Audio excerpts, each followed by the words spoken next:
Hello, and welcome to 5 Minute Math. Today we are looking at the 6th grade concept of summarizing categorical data. This is standard 6.12D in the great state of Texas, and we're using item number 2 of the 2024 released STAAR test. If you haven't done so already, please go ahead and take a moment to pause the video, work this problem out on your own, unpause it, and we will look at our answers together. All right, so we have a skateboarder recording colors of skateboards, and we're using a tally chart. Now, we've been using tally charts since elementary school, and what I want to do is I want to go ahead and just extend this out here, and I want to just replace these tallies with just numbers, just because it's going to be a little bit easier for us to use that for calculations.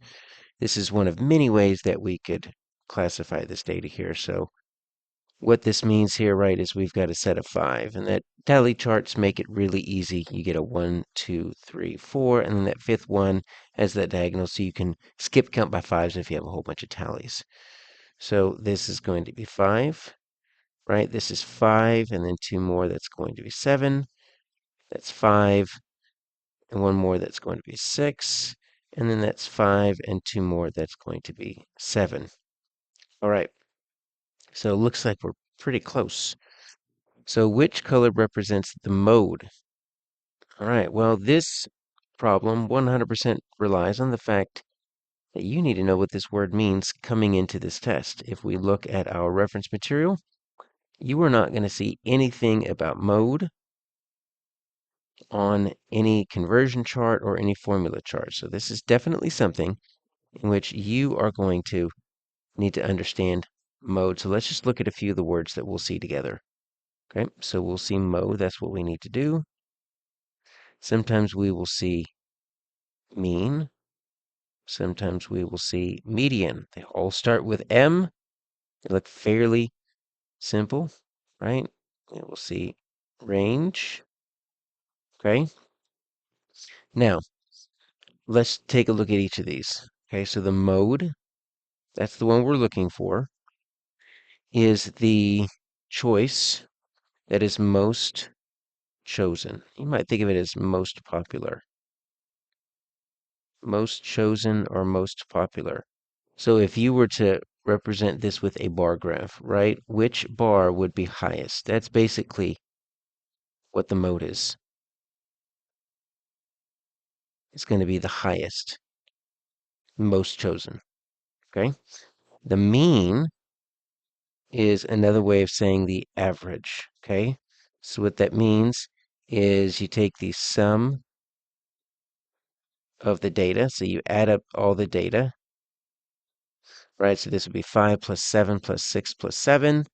And then you divide that by the number of choices or categories. So this would be 4. So if I wanted to find the mean or the average, I would take 5 plus 7 plus 6 plus 7, divide that by 4 because there's 4 different colors. Okay?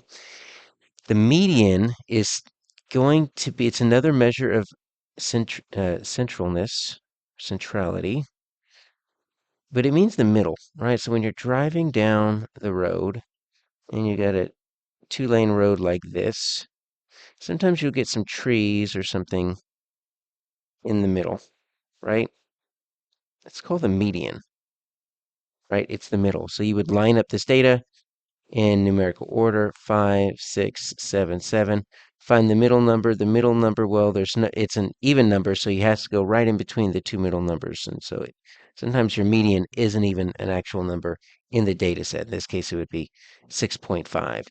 And then the range, most of us understand this. This is the difference between the greatest and the least. Right, so the range, it shows the measure, it's a measure of spread, so how far apart the data is. Well, this is just 7 minus 5, because that's the highest, that's the lowest. So actually, this is a pretty compact data set. So we're looking for the most chosen. Well, what's the most chosen? I've got 2. I've got green, and I've got silver, because they're both going to be 7. So that's going to be my answer, D, green and silver.